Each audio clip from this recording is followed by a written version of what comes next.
नमस्कार, बहुत स्वागत है आपका न्यूज अपडेट में। मैं हूं आपके साथ अमित शर्मा। केदारनाथ विधानसभा उपचुनाव के लिए प्रचार का दौर अब समाप्त हो गया है। 20 नवंबर को मतदान होना है। नेता प्रतिपक्ष यशपाल आर्य ने चुनाव प्रचार के दौरान कांग्रेस प्रत्याशी के पक्ष में विभिन्न क्षेत्रों में पहुंचकर मतदाताओं से मतदान की अपील की। यशपाल आर्य ने कहा कि मतदाता बदलाव चाहते हैं और कांग्रेस प्रत्याशी की सीट पर जीत होगी। उन्होंने तमाम मुद्दों को लेकर सरकार को कटघरे में खड़ा किया।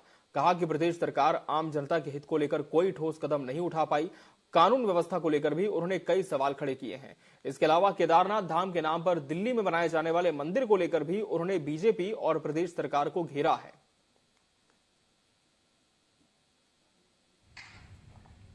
तुगलकी फरमान जारी कर रही है। जिस तरह से जन विरोधी फैसले ले रही है, जिससे जन समस्याओं की लगातार अनदेखी हो रही है, विकास थम चुका है। मुख्यमंत्री पुष्कर सिंह धामी 2 दिवसीय गैरसैंण दौरे पर हैं। मंगलवार को भ्रमण के दौरान विधानसभा भराड़ीसैंण में जिलाधिकारी चमोली सहित अन्य अधिकारियों से भी श्री बद्रीनाथ धाम में मास्टर प्लान के तहत संचालित विकास कार्यों, इस वर्ष की यात्रा और जनपद चमोली से संबंधित अन्य विकास कार्यों के विषय में जानकारी ली। अधिकारियों को कार्यों में तेजी लाने और गुणवत्तापूर्ण काम पर विशेष ध्यान देने के निर्देश दिए। इस दौरान सीएम धामी ने जिलाधिकारी चमोली और पुलिस अधीक्षक चमोली से जनपद की समस्याओं पर विस्तृत चर्चा करते हुए आवश्यक दिशा निर्देश दिए।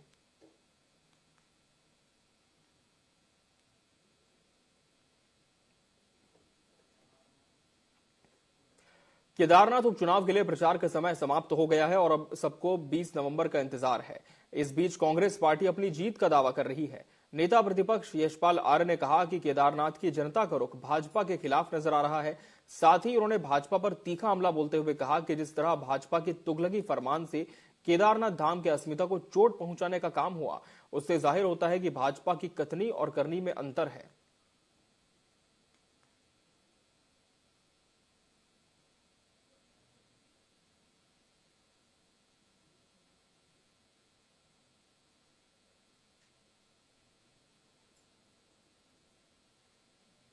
आज चुनाव प्रचार थम चुका है और 20 तारीख को मतदान होना है।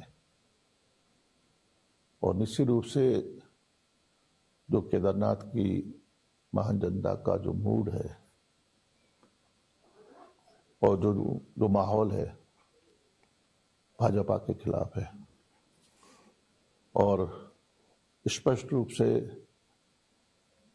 भाजपा ने जिस तरह के जन विरोधी नीतियां रही है, जिससे सबने तुगलकी फरमान जारी की है, बाबा केदारनाथ हमारी आशा विश्वास।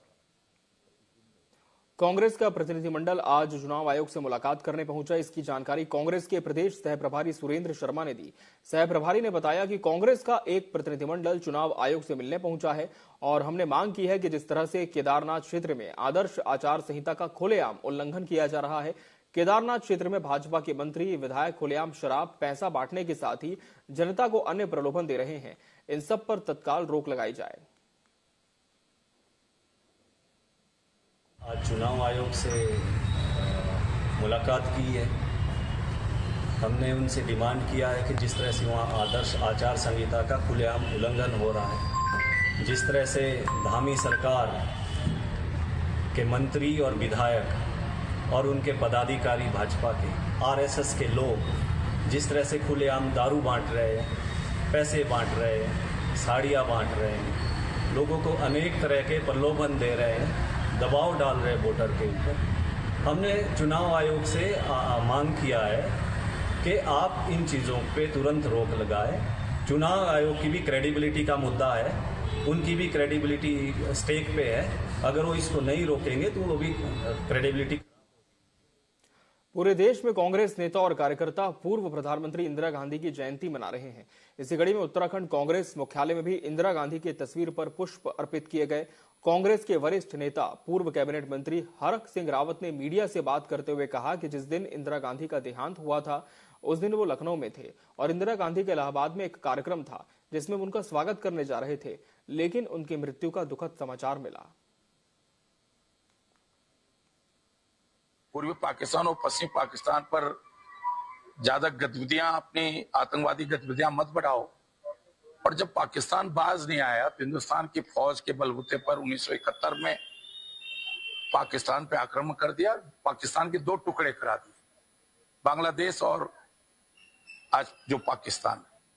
तो ऐसी महिला जिनको लोग कहते थे कि Indira is India, India is Indira, और मैं सोचता हूं कि आज उनके जन्मदिन पर हम उनको बहुत याद कर रहे हैं।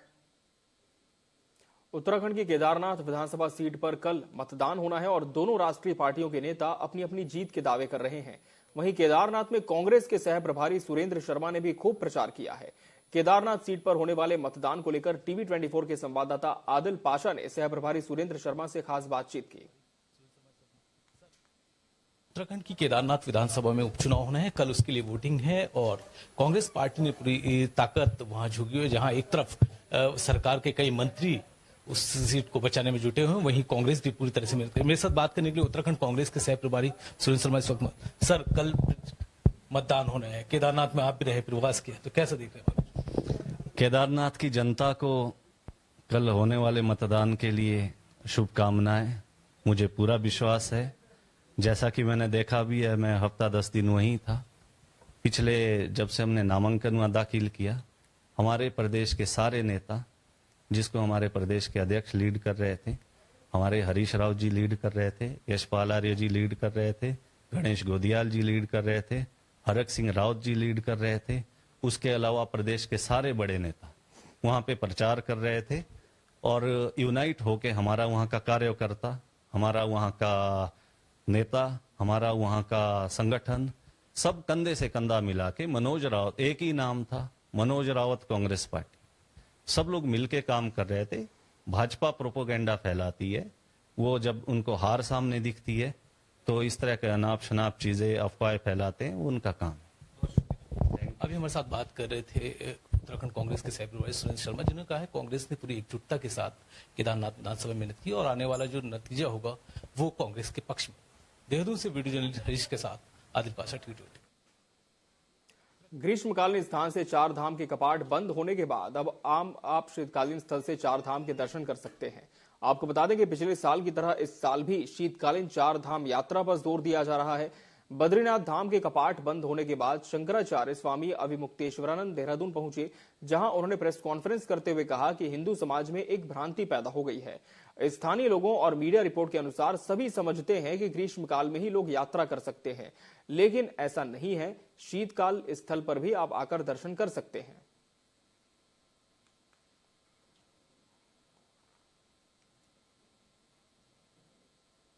शुरू कर दी थी और इस बार भी पौष कृष्ण प्रतिपदा से 16 दिसंबर से हमारी शीतकालीन यात्रा शुरू हो जाएगी। हाँ जी, क्या शेड्यूल रहेगा, कैसे कैसे जाएंगे? उसका जो रूप है, पहले यमुनोत्री, फिर गंगोत्री, फिर केदार, फिर बद्री, तो मतलब उन्हीं का जो शीतकालीन स्थान है, उन्हीं स्थानों में क्या मकसद है इसका? मकसद ये है कि एक भ्रांति उत्पन्न हो गई है हिंदू समाज में, वो विशेष करके हो गई है वहां के लोगों की शब्दावली के कारण और केदारनाथ विधानसभा चुनाव को लेकर प्रचार प्रसार थम चुका है। जिला निर्वाचन अधिकारी सौरभ गहवार की देखरेख में अगस्त मुनि क्रीड़ा मैदान से 166 पोलिंग पार्टियां पोलिंग बूथ के लिए रवाना हो गई हैं। सोमवार को दूरस्थ क्षेत्र की 7 पोलिंग पार्टियां रवाना की गई थी। जिला निर्वाचन अधिकारी सौरभ गहवार ने बताया कि केदारनाथ विधानसभा में तैनात कार्मिकों के लिए पोस्टल बैलेट की सुविधा उपलब्ध कराई गई है। वहीं मुख्य विकास अधिकारी डॉक्टर GS खाती ने बताया कि केदारनाथ विधानसभा में इस बार 90,875 मतदाता हैं। केदारनाथ विधानसभा को 2 जोनल और 27 सेक्टर्स में बांटा गया है।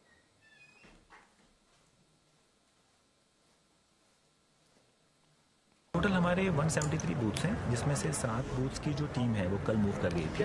जो रिमेनिंग हमारे बूथ्स हैं वो आज मूव कर रहे हैं। सुबह प्रातः 7 बजे से ही उनको ऑर्डर्स वितरित किए गए, साथ में मशीन्स और उनको जो मटेरियल है वो प्रोवाइड करा दिया गया। अब उसके माध्यम से वो उन्होंने पहले अपना ये सब चेक किया और चेक करने के उपरांत BDMS सॉफ्टवेयर जो है, जिससे हम ट्रैक करते हैं कि हमारी हर मशीन कहाँ पर किस जगह पर है, उसके माध्यम से उन्होंने उसको अपलोड किया और उसके माध्यम से फिर टीम यहाँ से मूव करनी स्टार्ट कर गई। 50% से ज़्यादा टीम हमारी मूव कर चुकी है। पूरी विधानसभा में इस बार 875 मतदाता हैं, जिसमें कि 44,919 हमारे जो हैं पुरुष मतदाता हैं और 45,956 हमारे महिला मतदाता हैं। तो इस बार जो है हमारी पूरी पहली 7 पार्टियां और इस बार आज 166 पार्टियां मूवमेंट कर गई हैं, यहाँ से प्रस्थान कर गई हैं। उत्तराखंड के 4 धाम समेत अन्य मंदिरों में वीआईपी दर्शन के प्रोटोकॉल पर शंकराचार्य स्वामी अविमुक्तेश्वरानंद जी ने आपत्ति जताई है। उन्होंने कहा कि किसी भी मंदिर में, चाहे वो 4 धाम हो या देश का कोई और मंदिर हो, कम से कम एक स्थान ऐसा होना चाहिए जहां पर सभी हिंदू जाकर ये अनुभव करें कि यहां पर सब बराबर हैं।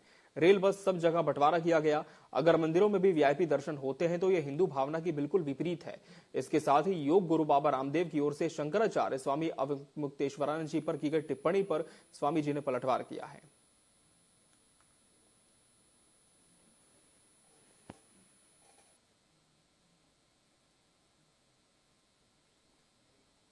चाहे वो 4 धाम हो, चाहे कोई देश का मंदिर हो, कम से कम एक स्थान ऐसा होना चाहिए जहां पर हर हिंदू जा करके ये अनुभव करे कि यहाँ पर सब बराबर हैं।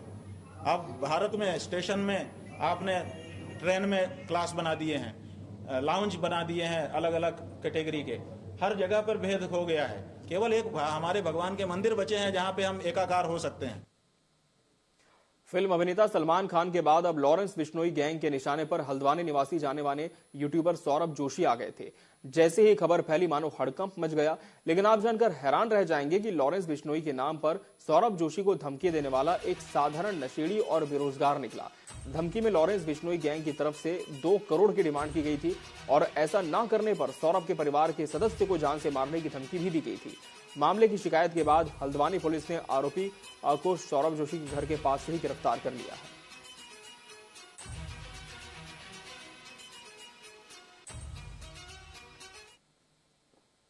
सोशल मीडिया और समाचार पत्रों में लॉरेंस बिश्नोई गैंग के नाम पर कई अन्य जगह पर लोगों द्वारा डराए धमकाने और पैसे वसूल करने के मामले को देखा था। उसी से इसने आइडिया लेकर यूट्यूबर सौरभ जोशी को धमकाने का कार्य, इसको यहीं हल्द्वानी से हमने गिरफ्तार किया गया।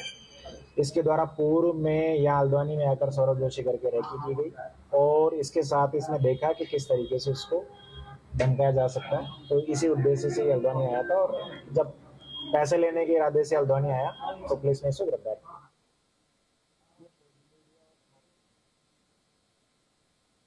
राज्य स्तरीय राजकीय औद्योगिक विकास और सांस्कृतिक मेला गौचर की 5वीं शाम बाल कलाकार अनुराग शाह, लोक गायक नरेंद्र नेगी और लोक गायिका खुशी जोशी के नाम रही।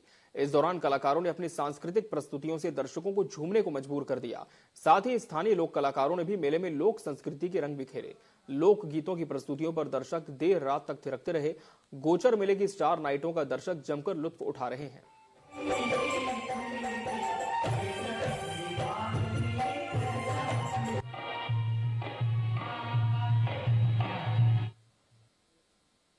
विकासनगर के शेरपुर गांव में अवैध अतिक्रमण पर प्रशासन ने बुलडोजर कार्रवाई की है। दरअसल गांव में कोई बाहरी व्यक्ति आकर ग्राम समाज की भूमि में कब्जा कर अवैध निर्माण करा रहा था। टीवी 24 ने इस खबर को प्रमुखता से प्रसारित किया था, जिसके बाद तहसील प्रशासन ने बड़ी कार्रवाई की। एडीएम, एसडीएम, नायब तहसीलदार और विकासनगर तहसील के तमाम राजस्व अधिकारियों ने मौके पर पहुंचकर जमीन पर किए गए निर्माण को बुलडोजर से ध्वस्त कर जमीन को कब्जा मुक्त कराया।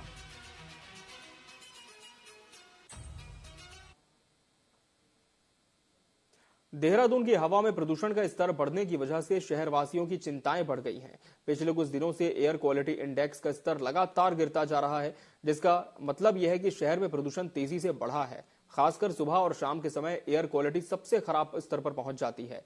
प्रदूषण बोर्ड सदस्य सचिव पराग मधुकर धकाते ने कहा कि पड़ोसी राज्य में पराली जलाने और इंडस्ट्रियल क्षेत्र के प्रदूषण की वजह से ये स्थिति पैदा हुई है। इसे लेकर नगर निगम और जिला प्रशासन गंभीर है।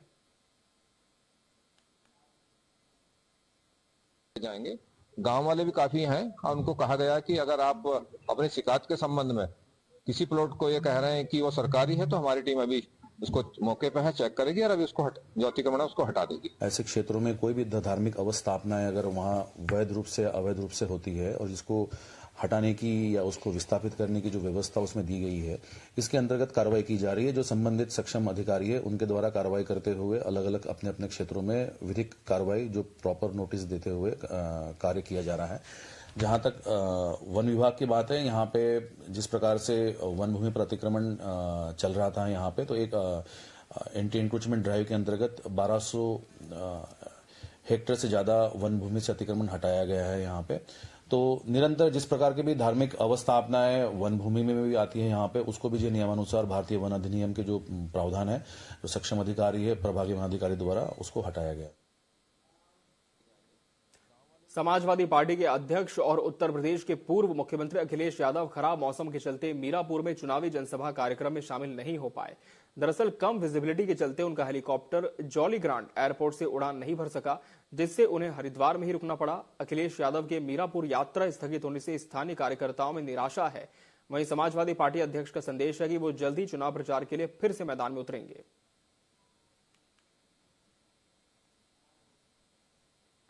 मेरा कल कार्यक्रम मीरापुर में था। उत्तर प्रदेश से बाई इलेक्शन चल रहा है, मीरापुर का चुनाव था। शाम देर हो गई और जब मैं आना चाहता था, दिल्ली में इतना ज्यादा पॉल्यूशन था, स्मोक और फॉग के कारण विजिबिलिटी बहुत डाउन थी, हवाई जहाज में उतर नहीं सकता था। मीरापुर के चुनाव प्रचार में शामिल होने के लिए मैंने कोशिश की हिंडन में उतर जाऊं, हिंडन में वही स्थिति थी। उसके बाद मैंने कोशिश की कि सहारनपुर में मुझे परमिशन मिल जाए, सहारनपुर में नहीं परमिशन मिली, क्योंकि हरिद्वार और देहरादून और उत्तराखंड में क्लियरिटी थी, क्लियर वेदर था, इसलिए मुझे उतरने का मौका मिला। इसलिए मुझे आने का अवसर भी मिला, प्रचार भी हो गया। क्योंकि रात देर हो गई थी, इसलिए मुझे इन परिस्थितियों में यहाँ रुकना पड़ गया।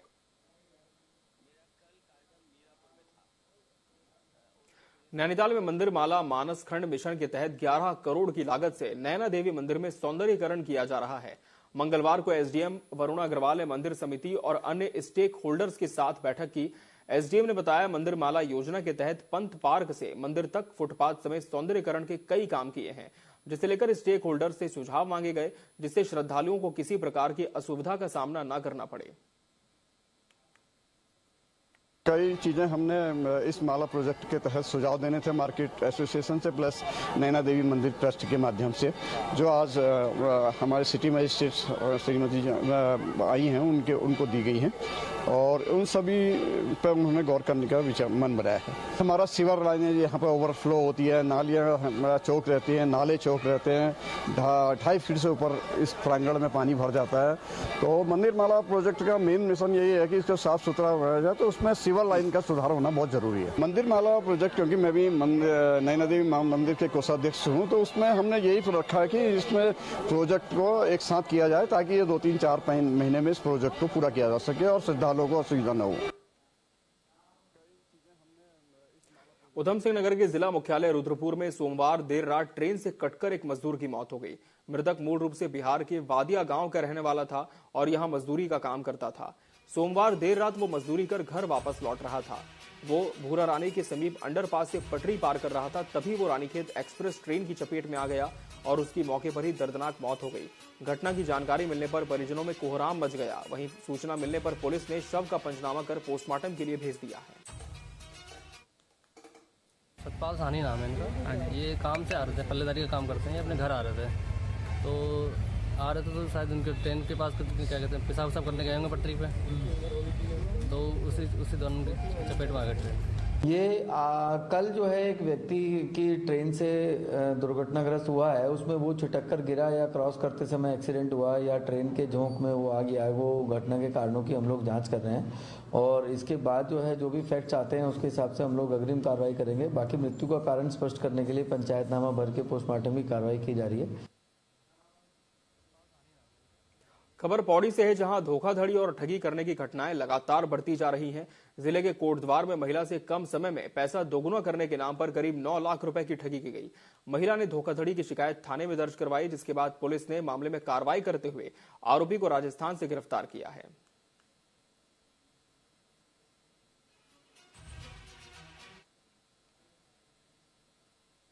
ट्रेडिंग के नाम पर ये टिप्स देते हैं, एडवाइसेस देते हैं और जिसके एवज में ये लोगों से पैसे लेते हैं और इनके साथ धोखाधड़ी करते हैं। उपरोक्त अभियुक्त के विरुद्ध हम लोगों ने कार्रवाई करते हुए इसके बैंक अकाउंट्स की ट्रांजैक्शंस की जब डिटेल्स देखी तो पिछले एक माह में ये कई लोगों से लगभग 4 करोड़ रुपए की ट्रांजैक्शन इसके बैंक अकाउंट में हुई थी और हमारे जो शिकायतकर्ता हैं इनसे भी इस अभियुक्त के द्वारा पैसा लिया गया था, जिसपे हम लोगों ने कार्रवाई करते हुए टीम्स को रवाना किया और इस अभियुक्त को गिरफ्तार किया गया है और आज माननीय न्यायालय में पेश किया जा रहा है। चमोली से खबर है, जहां जनपद में बद्रीनाथ धाम के कपाट बंद होने के बाद मंगलवार को शंकराचार्य की गद्दी नरसिंह मंदिर पहुंची, जहां पर स्थानीय लोगों ने फूल मालाओं से डोली का स्वागत किया। वहीं डोली के जोशीमठ नरसिंह मंदिर पहुंचने के साथ ही बद्रीनाथ धाम यात्रा का भी समापन हो गया।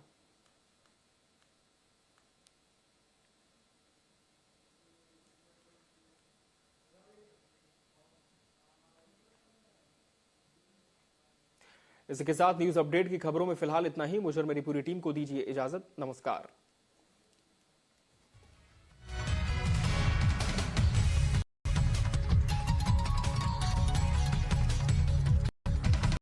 महिला सशक्तिकरण के सपने को साकार करते हुए